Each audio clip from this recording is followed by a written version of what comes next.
Hello everyone and welcome back to your own channel. My name is अखिल महेश्वरी। लेकर के आया हूं आज वीडियो नंबर 38। आज जो हमारा टॉपिक है ये बहुत इंपॉर्टेंट टॉपिक है क्योंकि इसे आप ना सिर्फ बिजनेस स्टडीज में, आप इसे इकोनॉमिक्स में भी पढ़ते हो, आपने बचपन में इसे सोशल साइंस में भी पढ़ा होगा, आप बीबीए में भी, एमबीए में भी, एमकॉम, बीकॉम लेवल ग्रेजुएट्स पर भी आप इसे पढ़ोगे। ये जो आज का हमारा टॉपिक है ये है द न्यू इकोनॉमिक पॉलिसी 1991। आपकी एनसीईआरटी बुक का है पेज नंबर 83 एंड बोल दो ना slogan, study together grow together. तो देखो ये जो टॉपिक है न्यू इकोनॉमिक पॉलिसी 1991, पहली चीज तो मैं ये डिस्क्लेमर दे दूं कि ये टॉपिक यार इतना बड़ा है, इतना बड़ा है और इतना इन डेप्थ है कि अगर मैं आपको सुबह से शाम तक भी पढ़ाता रहूं ना तब भी दिन खत्म हो जाएगा, ये टॉपिक खत्म नहीं होगा। तो हम ट्राई करेंगे कि with in the time frame, with in the time limit हम इस टॉपिक को अच्छे से समझ सके। एंड अगर मैं कोई चीज बताने में चूक जाऊं या कुछ गलती हो जाए तो please, to error is human, माफ कर देना। But I will try my level best कि आपको ये टॉपिक बहुत इजी लैंग्वेज में समझ में आए। तो बने रहो मेरे साथ, इस वीडियो को पूरा देखना, ध्यान से देखना, नहीं तो समझ में नहीं आएगा।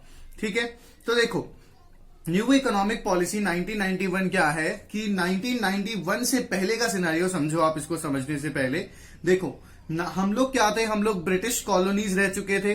ब्रिटिशर्स जो थे वो ईस्ट इंडिया कंपनी के फॉर्म में ट्रेड करने आए थे एंड देन उन्होंने हमारे साथ हमको एक कॉलोनी बना लिया, कॉलोनाइजेशन किया और हम लोगों के साथ बहुत सारी परेशानियां हम लोगों ने फेस की बेसिकली। तो जब ब्रिटिशर्स गए 1947 के बाद तो इंडियंस जो थे वो बहुत डरे हुए थे, खासतौर से फॉरेनर्स से डरे हुए थे। ठीक है, और हम किसी भी तरीके से नहीं चाहते थे कि जो गलती हमने पास्ट में की, किसी बाहर वाले आउटसाइडर को ट्रेडर बना करके, बिजनेसमैन बना करके यहां हम ले आए, वो हम दोबारा करें।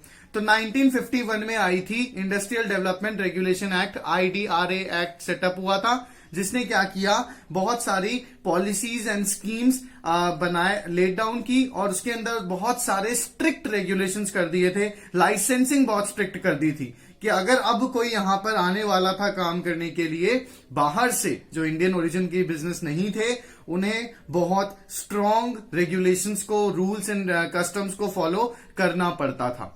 ठीक है, तो ये हम चलते गए 1951 से लेके 1990 तक क्या था, लिटरली मैं आपको बोल रहा हूं कि इंडियन गवर्नमेंट ने क्या किया, जो पब्लिक सेक्टर था, जो गवर्नमेंट सेक्टर था, उसको पाल रखा था। ठीक है, उसको पैम्पर करते थे वो लोग और प्राइवेट सेक्टर को बिल्कुल भी ग्रोथ नहीं दिया। ठीक है, इसके पीछे बहुत सारे रीजंस रहे, जिसमें से एक स्ट्रॉन्ग रीजन ये भी था, वो ये चाहते थे कि इंडियन इकोनॉमी अगर डेवलप हो तो उसके पीछे जो है इंडियंस का एक बहुत बड़ा रोल हो, अगर मैं पॉजिटिव साइड की बात करूं तो। लेकिन 1990 तक हमारी हालत ऐसी हो गई थी कि जो एक्सपेंडिचर्स थे, जो खर्चे थे, वो बहुत ज्यादा थे, इनकम सोर्सेज बहुत कम थे। वर्ल्ड बैंक ने भी हमारा साथ देने से मना कर दिया था। वर्ल्ड बैंक ने भी हमें यही कहा कि हमें हमारी जो इकोनॉमिक कंडीशन है उसे खोलना पड़ेगा, उसमें रिफॉर्म्स लाने पड़ेंगे। तो ऐसे में ध्यान रखना, दो कैरेक्टर्स, दो नेम, जिनमें से एक नेम आपको बहुत अच्छे से पता है। ठीक है, प्राइम मिनिस्टर थे उस टाइम पे डॉक्टर नरसिम्हा राव एंड जो फाइनेंस मिनिस्टर थे वो थे डॉक्टर मनमोहन सिंह। ठीक है, मनमोहन सिंह इंडिया के बहुत बड़े इकोनॉमिक एक्सपर्ट हैं। इंडिया की इकोनॉमी को समझना है तो उनसे क्लास जरूर लो, अगर आप लकी रहो तो। ठीक है, सो मनमोहन सिंह ने एंड डॉक्टर नरसिम्हा राव ने मिलकर के 1991 में इंडिया की इकोनॉमी में बहुत सारे कुछ इंपॉर्टेंट चेंजेस किए, जिसे हम कहते हैं द न्यू इकोनॉमिक पॉलिसी 1991। तो देखो न्यू इकोनॉमिक पॉलिसी 1991 के तीन मेजर कंपोनेंट थे, लिबरलाइजेशन, प्राइवेटाइजेशन एंड ग्लोबलाइजेशन। इसके अलावा बहुत सारे फीचर्स थे। इसके कुछ बेसिक फीचर्स जो आपके एग्जाम पॉइंट ऑफ व्यू से इंपॉर्टेंट है, नॉलेज पॉइंट ऑफ व्यू से इंपॉर्टेंट है, वो मैंने यहां पे लेट डाउन किए, समझते हैं। देखो इसका सबसे बड़ा फीचर क्या था, डी लाइसेंसिंग। डी लाइसेंसिंग का मतलब क्या कि जिन काम को करने के लिए, जिन इंडस्ट्रीज को सेटअप करने के लिए पहले स्ट्रिक्ट लाइसेंस की जरूरत होती थी आपको गवर्नमेंट से, गवर्नमेंट ने वो सारी की सारी इंडस्ट्रीज को डी लाइसेंस कर दिया, बिल्कुल फ्री कर दिया था। So what is the licensing, no need of licence any more. ठीक है, अब लाइसेंस की बिल्कुल भी जरूरत नहीं थी। तो उन्होंने बेसिकली 1991 में सिर्फ 6 इंडस्ट्रीज ऐसी रखी जिसमें लाइसेंस की जरूरत थी, उसके अलावा ये बिल्कुल फ्री कर दिया था। देन इन 2015 5 इंडस्ट्रीज ही रह गई जिनको लाइसेंस की जरूरत थी। ठीक है। अब वो 5 इंडस्ट्रीज कौन कौन सी थी? वो थी एल्कोहलिक ड्रिंक्स इंडस्ट्री, ठीक है, सिगरेट एंड जो टोबैको इंडस्ट्री थी उनको लाइसेंस की जरूरत पड़ती थी बिजनेस करने के लिए इंडिया में, ठीक है। देन डिफेंस जो था, आर्मी रिलेटेड जो आर्म्स एंड एम्यूलेशन थे उनको जरूरत थी, ठीक है। देन कुछ हैजार्डियस केमिकल्स ऐसे हैं जो कि अगर आप यूज करोगे तो बहुत खराब हो जाएगा, नुकसान हो जाएगा, इस वजह से उन लोगों को लाइसेंस परमिशन की जरूरत थी। एंड देन कुछ इंडस्ट्रियल एक्सप्लोजिव्स थे जो इन 5 कैटेगरीज में आते हैं। सो पहला पॉइंट समझ में आया। ये जो आपको 5 पॉइंट्स हैं ये आपको वीडियो डिस्क्रिप्शन बॉक्स में भी मिल जाएंगे एंड आपकी स्क्रीन पर भी आपको शो हो जाएंगे। तो देखो, डी लाइसेंसिंग का मतलब क्या? पहले लाइसेंस की जरूरत होती थी हर एक इंडस्ट्री को इंडिया में काम करने के लिए, अब लाइसेंस फ्री कर दिया था, लाइसेंस मुक्त कर दिया था। सिर्फ 5 इंडस्ट्रीज ऐसी जो कि लाइसेंस के लिए रखी गई, जो कि एक्चुअली बहुत सही डिसीजन रहा। देन उसके बाद क्या हुआ? इंडियन गवर्नमेंट ने डिसइन्वेस्टमेंट स्टार्ट किया। पहले पॉइंट नंबर 3 समझो। डिसइन्वेस्टमेंट क्या? पहले वो लोग सारा का सारा पैसा जो गवर्नमेंट का पैसा था वो पीएसयूज में लगाते थे, पब्लिक सेक्टर यूनिट में लगाते थे, गवर्नमेंट यूनिट्स में लगाते थे। जब इंडिया ने देखा 1990 तक लिटरली पब्लिक सेक्टर यूनिट को पालने के बाद, उनको पैम्पर करने के बाद भी वो लोग ग्रो नहीं कर रहे थे, तो क्या किया इंडिया ने? डिसइन्वेस्टमेंट करना स्टार्ट किया। न्यू इकोनॉमिक पॉलिसी का सबसे बड़ा फीचर है ये, डिसइन्वेस्टमेंट करना स्टार्ट किया, यानी कि ये सारे जो थे पब्लिक सेक्टर यूनिट्स इनको ओपन कर दिया और इनके शेयर्स प्राइवेट सेक्टर में बांट दिए। तो इससे क्या हुआ?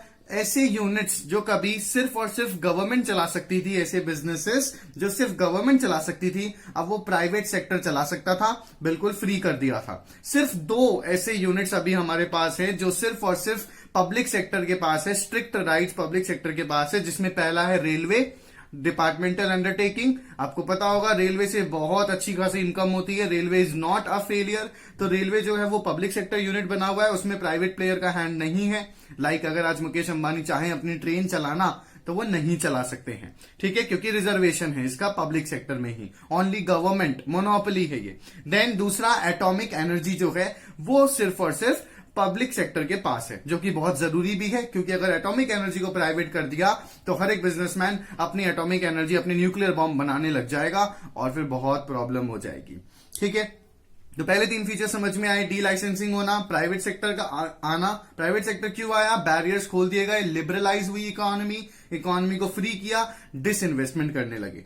Then permission to foreign investment. फिर हम लोगों ने 1991 में क्या किया? फॉरेन इन्वेस्टमेंट को परमिशन दे दी आने के लिए कि वो बाहर की जो कंपनीज थी वो इंडिया में आकर के बिजनेस भी कर सकती थी, या चाहे तो इंडियन कंपनीज में पैसा भी लगा सकती थी, ठीक है। देन फॉरेन इन्वेस्टमेंट को ही प्रमोट करने के लिए एक बोर्ड बनाया गया, एक सेटअप किया गया, जिसे FIPB कहते थे, फॉरेन इन्वेस्टमेंट प्रमोशन बोर्ड। ये बोर्ड क्या करता था? ये बोर्ड ग्रीवियंस रिड्रेसल करता था। मतलब ऐसे इन्वेस्टर्स जो फॉरेनर्स हैं और जो इंडिया में इन्वेस्ट करना चाहते हैं, जिनको डायरेक्ट एंट्री इजीली नहीं मिल पा रही है, ये उनकी हेल्प करता था और उनको जो भी प्रॉब्लम्स होती थी उसको सॉल्व करता था। देन 24 मई 2017 को हमारे जो फाइनेंस मिनिस्टर थे अरुण जेटली, उन्होंने ये क्लियरली बोला कि FIPB अब हम बंद कर रहे हैं, क्योंकि FIPB की अब जरूरत नहीं है। तो ऑलमोस्ट 25 साल तक FIPB चला, फॉरेन इन्वेस्टमेंट को हेल्प करता था, प्रमोट करता था। फिर 25 इयर्स के बाद ऑब्वियसली समझ में आता है कि हमारी इकोनॉमी इतनी ज्यादा ओपन हो गई थी कि जरूरत नहीं थी हेल्प करने की, ऐसे कोई बोर्ड सेटअप करने की। तो इसको फाइनली अरुण जेटली जो हमारे उस टाइम के फाइनेंस मिनिस्टर थे, देन फाइनेंस मिनिस्टर, उन्होंने इसको खत्म कर दिया। देन इसका एक और फीचर क्या था? जो स्मॉल स्केल इंडस्ट्रीज थी, जो कि जिनका कैपिटल 1 करोड़ से कम हुआ करता था, उन्हें स्मॉल स्केल इंडस्ट्रीज कहते हैं। तो स्मॉल स्केल इंडस्ट्रीज को भी सेटअप करवाने में बहुत ज्यादा न्यू इकोनॉमिक पॉलिसी ने हेल्प की। इंडिया की जो हैंडलूम इंडस्ट्री थी, कॉटेज इंडस्ट्री थी, इनको भी बढ़ावा दिया। तो ये कुछ हमारे फैक्टर्स थे न्यू इकोनॉमिक पॉलिसी 1991 के। अब इसके सबसे मेजर कंपोनेंट्स जो हैं, लिबरलाइजेशन, प्राइवेटाइजेशन एंड ग्लोबलाइजेशन, हम उसको पढ़ेंगे। तो देखो, लिबरलाइजेशन का मतलब होता है, ये जो आया है लिबरलाइजेशन, ये आया है लिबरल वर्ड से, ठीक है। लिबरल मतलब फ्री करना, फ्री फ्रॉम रिस्ट्रिक्शंस, ठीक है। आप कहते हो आपके पेरेंट्स लिबरल हैं, तो इसका मतलब ये है कि आपके पेरेंट्स आपको परमिशन देते हैं कहीं भी आने जाने की। आप कहते हो आपके पेरेंट्स स्ट्रिक्ट हैं, इसका मतलब आपके पेरेंट्स आपको परमिशन नहीं देते कहीं भी आने जाने की easily. So what is liberalisation? Liberal होना, ठीक है। तो देखो इसकी डेफिनेशन है, फर्स्ट हैशटैग पर ध्यान दो, एंड ऑफ लाइसेंस, क्वोटा और removal of restrictions and control. So liberalisation क्या था कि मैंने आपको बताया, पहले इंडस्ट्रियल डेवलपमेंट रेगुलेशन एक्ट के कारण लाइसेंस लेना पड़ता था, कोटा फिक्स था, कोटा मतलब प्रोपोर्शन फिक्स था कि कितना फॉरेन इन्वेस्टमेंट आएगा, बहुत ज्यादा रिस्ट्रिक्शंस एंड कंट्रोल थी। तो क्या हुआ, हमने हमारी इकोनॉमी को ओपन कर दिया, ट्रेड बैरियर्स रिमूव कर दिए, अब कोई रिस्ट्रिक्शन नहीं थी, कोई कोटा नाम की चीज नहीं थी, और लाइसेंसिंग बिल्कुल फ्री हो चुका था, इकोनॉमी डी लाइसेंस हो चुकी थी, obviously apart from those 5 industries जो मैंने आपको बताया। तो लिबरलाइजेशन करने से क्या हुआ कि abolition of licence except in few, ये मैंने बता दिया, वो 5 एक्सेप्शंस कौन कौन से थे। उसके अलावा हमने टोटली डी लाइसेंस कर दिया, अब कोई रिस्ट्रिक्शन नहीं थी बिजनेस एक्सपैंड करने पर, या ठीक है, और आप जैसे चाहे वैसे बिजनेस एक्टिविटीज को एक्सपैंड कर सकते थे। आप देखोगे 1991 के बाद इतनी सारी फॉरेन कंपनीज इंडिया में आई हैं और उन सब ने अपने बिजनेस को इंडिया में इतना स्ट्रांगली सेटअप कर लिया। It is because of liberalisation. Then freedom in fixing prices. पहले क्या होता था, बहुत सारी प्राइवेट सेक्टर्स का प्राइस जो थी वो गवर्नमेंट डिसाइड करती थी।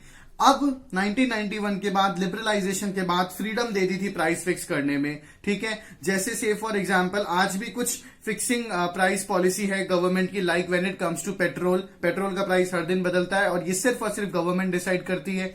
देन आप कुछ मेडिकल प्रोडक्ट्स ऐसे हैं जिनकी बेसिकली आप कह सकते हो दवाइयां वगैरह, मेडिसिन वगैरह ऐसी हैं जिन पे रिस्ट्रिक्शन है गवर्नमेंट की, आप जिन पे हाई प्राइस नहीं कर सकते। Then attracting foreign capital, FDI, foreign direct investment in India. तो फॉरेन कैपिटल जो था उसको बहुत ज्यादा डेवलपमेंट मिला लिबरलाइजेशन के बाद, क्योंकि अब बाहर की कंपनियों का इंडिया में आना बहुत आसान हो गया था, पहले बहुत मुश्किल था, ठीक है। जैसे मैंने आपको बताया 1977 में जब जनता दल आया था तो उन्होंने कोका कोला जैसी कंपनी को बाहर भेज दिया था, लेकिन अब बहुत आसान हो गया था। अब ना तो आपको लाइसेंस चाहिए होता था, ना कोई रिस्ट्रिक्शन थी, आप बहुत फ्री फ्लो स्मूथली आप अपना बिजनेस कर सकते थे। आया आपको समझ में liberalisation? So what is liberalisation overall? Free करना, removal of trade barriers, entry barriers, restrictions and licensings. Okay, आया। देन बात करें नेक्स्ट इंपॉर्टेंट कंपोनेंट की हमारे एनईपी की, दैट वाज प्राइवेटाइजेशन, ठीक है। So what is privatisation? Private करना। मैंने क्या बताया फीचर न्यू इकोनॉमिक पॉलिसी का? डिसइन्वेस्टमेंट करने लगे थे गवर्नमेंट सेक्टर्स में। मतलब क्या, मैंने आपको बताया कि इससे पहले 1991 से पहले इंडिया में जो भी कंपनीज थी वो सारी पब्लिक सेक्टर यूनिट थी, प्राइवेट सेक्टर का इतना बड़ा रोल नहीं था। उसके बाद जब गवर्नमेंट ने देखा कि ये प्राइवेट सेक्टर यूनिट्स इतनी ज्यादा आगे नहीं बढ़ पा रही हैं, तो इनको फाइनली उन लोगों ने डिसइन्वेस्ट कर दिया, इनको बेचना स्टार्ट किया, इनके शेयर्स। और किनको बेचना स्टार्ट किया? इनके शेयर्स बेचना स्टार्ट किया हमने बेसिकली प्राइवेट सेक्टर को। So what is privatisation? Giving greater role to private sector. Private sector को बड़ा रोल दे दिया, ठीक है। देन तो इसका एक प्राइवेटाइजेशन कैसे आया? Privatisation was the result of disinvestment. Disinvestment हुआ पब्लिक सेक्टर पीएसयू में, तो प्राइवेटाइजेशन आया। देन एक हमने बोर्ड भी सेटअप किया था, board of industrial and financial reconstruction, BIFR. BIFR का क्या काम था? सिक यूनिट्स को रिमूव करता था ये। अब सिक यूनिट्स का मतलब समझना, सिक का मतलब बीमार, तो यानी कि ये वो सिक यूनिट्स का मतलब ये वो यूनिट्स थी जो कि पीएसयू थी, गवर्नमेंट का पार्ट थी, पब्लिक सेक्टर यूनिट थी, लेकिन प्रॉफिट्स नहीं आ रहे थे इनमें से, तो इनको फ्री कर दिया, इनको प्राइवेट कर दिया। सो बीआईएफआर का काम क्या था? सिक यूनिट्स को प्राइवेटाइज करना, सिक यूनिट्स को डिसइन्वेस्ट करने में हेल्प करना। What are sick units? ये वो बीमार यूनिट्स थी जिनसे प्रॉफिट नहीं आ रहा था, जिनका बिजनेस बिल्कुल ठप था, ठीक है। देन गवर्नमेंट ने क्या किया? अपने स्टेक को भी डायल्यूट करने लगे। इसका मतलब क्या कि अगर डिसइन्वेस्टमेंट करते करते किसी पर्टिकुलर यूनिट में 51% शेयर अगर प्राइवेट सेक्टर का हो जाता है, तो वो टोटली प्राइवेटाइजेशन हो जाएगा, प्राइवेट सेक्टर के कंट्रोल में आ जाएगा। जैसे प्राइवेटाइजेशन का एक बहुत अच्छा एग्जांपल है मेरे पास, टीसीएस, टाटा कंसल्टेंसी सर्विसेज। जी हां, इंडिया की लीडिंग आईटी कंपनी। अब जैसे देखो, आप पहले पासपोर्ट बनाना ना, Indian passport banana, it was totally out of course, बहुत डिफिकल्ट काम होता था, पासपोर्ट बनने में बहुत टाइम भी लग जाता था। लेकिन after the new economic policy और बीआईएफआर के बाद जो पासपोर्ट बनाने की सर्विसेज थी उनको प्राइवेटाइज कर दिया गया और ये काम दे दिया गया टीसीएस को, टाटा कंसल्टेंसी सर्विसेज को।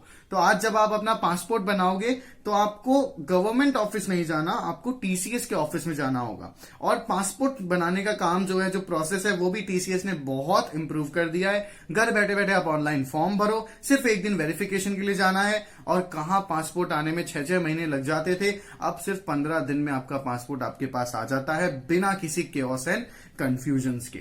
So what is privatisation? कि प्राइवेट सेक्टर के हाथ में सिक यूनिट्स दे दी थी कि भैया हमसे नहीं संभल रही, गवर्नमेंट ने कहा तुम संभालो, और उसके बाद प्राइवेट सेक्टर ने इसका ग्रो करना स्टार्ट किया। ठीक है, इसका एक और एग्जांपल ये भी हो सकता है कि जो कुरियर सर्विसेज थी, पहले सिर्फ भारतीय डाक इंडियन पोस्ट थी, ठीक है, टोटली पीएसयू था। उसके बाद कुरियर सर्विसेज को भी प्राइवेट कर दिया। आज आप देखो ब्लू डार्ट और कितनी सारी कुरियर सर्विसेज हमारे यहाँ पे अवेलेबल है जो कि फास्ट कुरियर सर्विसेज प्रोवाइड करती हैं। ठीक है, देन अब इसमें एक क्वेश्चन आता है कि सर अगर प्राइवेट कर दिया तो फिर गवर्नमेंट क्यों अभी भी उसमें इन्वॉल्व है? कहने का सेंस क्या कि अगर कुरियर सर्विसेज को प्राइवेट कर दिया एज एन एग्जांपल, तो फिर इंडियन पोस्ट क्यों सरवाइव कर रही है? इंडियन पोस्ट को क्यों बंद नहीं किया? तो वो इसलिए बंद नहीं किया इंडियन पोस्ट को, समझना, अगर इंडियन पोस्ट को बंद कर दिया जाए तो कुरियर सर्विसेज सेक्टर जो है पूरा प्राइवेट हो जाएगा, यानी कि वो लोग अपनी मोनोपोली चलाएंगे, अपने हिसाब से काम करेंगे। आप देखो ना, आज आपके पास बहुत सारी सेल्यूलर कंपनीज हैं, जैसे वोडाफोन, जियो, ठीक है, एयरटेल, लेकिन आज भी बीएसएनएल चल रहा है। BSNL is not a profitable sector that much when compared with other private telecommunication partners. लेकिन बीएसएनएल क्यों सरवाइव कर रहा है? उसके पीछे का रीजन यही है कि अगर बीएसएनएल को बंद कर दिया तो जो टोटल प्राइवेटाइजेशन है, ये जो प्राइवेट सेक्टर है, इनकी मोनोपोली आ जाएगी, ये अपने हिसाब से फिर काम करेंगे। ठीक है, so that is why in government ने क्या किया, डिसइन्वेस्टमेंट किया, लेकिन कुछ शेयर्स अपने पास रखे, या फिर डिसइन्वेस्टमेंट अगर किया तो भी पब्लिक सेक्टर यूनिट्स को, कुछ पब्लिक सेक्टर यूनिट्स को जिंदा रखा, इनको खत्म नहीं किया, ताकि प्राइवेट सेक्टर की मोनोपोली से हम बच सके। आया आपको समझ में प्राइवेटाइजेशन? देन इसका नेक्स्ट फीचर था ग्लोबलाइजेशन। ग्लोबलाइजेशन का मतलब क्या हुआ? देखो वर्ड पे जाओ, ग्लोबल, पूरी दुनिया को एक कर देना, इंटीग्रेशन ऑफ इकोनॉमी। देखो हैशटैग पर ध्यान दो, डेफिनेशन लिखी है, इंटीग्रेशन और mixing of economies of world, की पूरी दुनिया की इकोनॉमी को एक कर दिया है। आज जैसे से फॉर एग्जांपल पेप्सी जो है वो एक अमेरिकन ब्रांड है, लेकिन पेप्सी इंडिया में इतना रूटली डेवलप्ड है कि लगता ही नहीं है कि पेप्सी जो है वो बाहर का ब्रांड है। ऐसे हजारों ब्रांड्स हैं हमारे पास जो बाहर के हैं, लाइक हिंदुस्तान यूनिलीवर लिमिटेड बाहर का ब्रांड है, लेकिन लगता ही नहीं है, इतना डीपली रूटेड है हमारी कल्चर में, ऐसा लगता है कि ये तो कभी बाहर का था ही नहीं, हमारा अपना ही है। So what is globalisation? कि पहले एक जो कंपनी होती थी एक कंट्री की, वो वहीं सरवाइव कर पाती थी। ग्लोबलाइजेशन ने क्या किया, बॉर्डर्स हटा दिए, और अब कोई सी भी कंपनी कहीं भी जाकर के काम कर सकती है। जैसे टाटा का एग्जांपल ले लो, टाटा इंडिया की ओरिजिन की है, लेकिन बाहर भी अच्छे से सेटअप है। So what is globalisation? Basically hashtag पर ध्यान दो, इंटीग्रेशन और mixing of economies of world, पूरी दुनिया को एक इकोनॉमी बना दिया है, एक घर बना दिया है। ठीक है, तो ग्लोबलाइजेशन के लिए पहले क्या था हमारे पास, फेरा एक्ट था। व्हाट इज फेरा? Foreign exchange regulation act. ये आप अपने बीबीए, बीकॉम एंड लॉ में ज्यादा अच्छे से समझोगे, यहां पे एक डिस्क्रिप्शन दे देता हूं। फेरा क्या करता था, जैसे नाम से बताता है, फॉरेन एक्सचेंज। फॉरेन एक्सचेंज का मतलब कि जो पैसा यहां पे आता है फॉरेन करेंसी में, उसके ऊपर बहुत सारे रूल्स एंड रेगुलेशंस बनाए थे इस एक्ट में। ये जो एक्ट था ये बहुत टफ एक्ट था, 1973 में आया था, बहुत स्ट्रिक्ट रूल्स एंड रेगुलेशंस थे। लेकिन जब न्यू इकोनॉमिक पॉलिसी आई, जब चीजें लिबरल होने लगी, फ्री होने लगी, तो फेरा को एक्सचेंज किया फैमा ने। नाम पे ध्यान दो, फॉरेन एक्सचेंज मैनेजमेंट एक्ट, यानी कि यहाँ पे रेगुलेशंस कम थी और मैनेजमेंट यानी फॉरेन एक्सचेंज को बढ़ावा दिया गया। ठीक है, इसके अलावा बहुत सारी import export duty, custom duties वगैरह लगती थी, तो इन सारी इंपोर्ट एक्सपोर्ट ड्यूटीज को अबॉलिश कर दिया गया ग्लोबलाइजेशन में, और इकोनॉमी को क्या कर दिया गया, whole world becoming a global village. पूरी दुनिया ही अब एक हो गई है, कोई सी भी कंपनी, फर्क नहीं पड़ता कहां उसके हेडक्वार्टर्स हैं, कहां उसका ओरिजिन है, वो आज जाकर के किसी भी दुनिया की किसी भी कंट्री में जाकर के काम कर सकती है। आप इंडिया में ही देख लो, कोई सा भी सेक्टर उठा लो, 70 to 80% आपको मल्टीनेशनल कंपनीज मिलेंगी जो इंडियन ओरिजिन की नहीं है, पर इंडिया में इतनी डीपली रूटेड है कि इनको निकालना मुश्किल है। और थैंकफुली ये इंडिया में आई, तो इसका एडवांटेज ये हुआ कि हमारी इकोनॉमी को एक बहुत बड़ा बूस्ट मिला, बहुत बड़ा बूम मिला। ठीक है, तो मैं मिलता हूं आपसे अगले वीडियो में। कुछ नहीं समझ में आया है तो कमेंट सेक्शन में जाकर के क्वेरी बता देना। पसंद आया है तो यार लाइक करो, शेयर करो and don't forget to subscribe. तब तक के लिए stay healthy, stay safe, tata, take care, bye bye.